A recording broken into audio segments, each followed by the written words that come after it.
लोकसभा निवडणूक जसजशी जवळ येते तसं सभाही सगळीकडे होते। मात्र सगळ्यांचं लक्ष लागले आहे ते कल्याण लोकसभेवरती आणि विशेषतः कालच राज ठाकरे यांनी कल्याण व ठाणे लोकसभेमध्ये दोघांच्या मध्ये कळवा परिसरामध्ये शिवसेनेच्या स्टेजवरती आपलं भाषण केलेलं आहे आणि त्या भाषणामध्ये एकंदरीत उद्धव ठाकरे यांच्यावरती टीका केलेली आहे। मात्र आज कल्याण लोकसभेतील डोंबिवली भागशाळा मैदानामध्ये उद्धव ठाकरे यांची सभा होती आणि आपण पाहू शकतो या भागशाळा मैदानामध्ये कशा प्रकारे या ठिकाणी उद्धव ठाकरे यांच्या सभेसाठी तयारी केलेली आहे।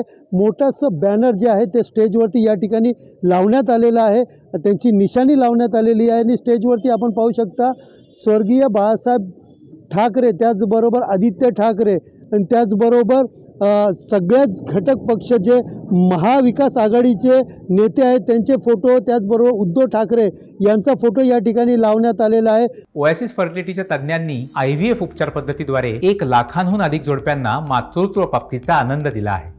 मोफत अपॉइंटमेंट बुक करण्यासाठी आजच संपर्क साधा। विशेषतः पाहायला गेलं तर यांच्या बसण्याची आसन व्यवस्था देखील या ठिकाणी करण्यात आलेली आहे। विशेषतः या ठिकाणी आपण पाहू शकतो ही उद्धव ठाकरे यांच्या बसण्यासाठी आसन व्यवस्था या ठिकाणी करण्यात आलेली आणि यांच्या बाजूला जे असतील ते इतर महाविकास आघाडीचे नेते जे आहेत ते बसणार होते। मात्र या ठिकाणी मोठ्या प्रमाणात आज अचानकपणे संध्याकाळी पाऊस पडल्याने आपण पाहू शकतो की पूर्ण वातावरण जे आहे या ठिकाणी सगळ्या खुर्च्या वगैरे जे आहेत ते भिजलेलं दिसून येत आहेत। एकंदरीत या ठिकाणी मोठ्या प्रमाणात गर्दी होईल यासाठी या आशेने या ठिकाणचे शिवसेनेचे नेते जे आहेत ते या अगोदरचं क्रीडा संकुल मैदान सोडून भागशाळा मैदानामध्ये या ठिकाणी सभा आयोजित केली होती। मात्र पावसामुळे एकंदरीत पाहायला गेलं तर पूर्ण चित्र जे आहेत या ठिकाणी उलटलेलं दिसतंय आणि एकंदरीत कार्यकर्ते म्हणजे संध्याकाळी 6:30च्या दरम्यान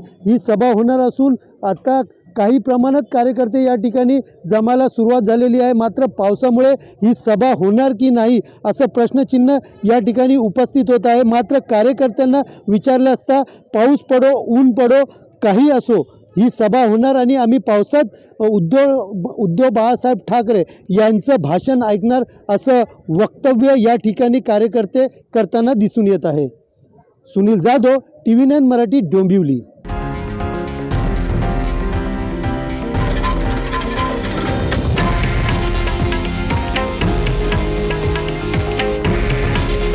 हे आहे देशातील नंबर 1 न्यूज नेटवर्क आणि आपण पाहत आहात TV9 मराठी। काळजी तुमची, हित महाराष्ट्राचं।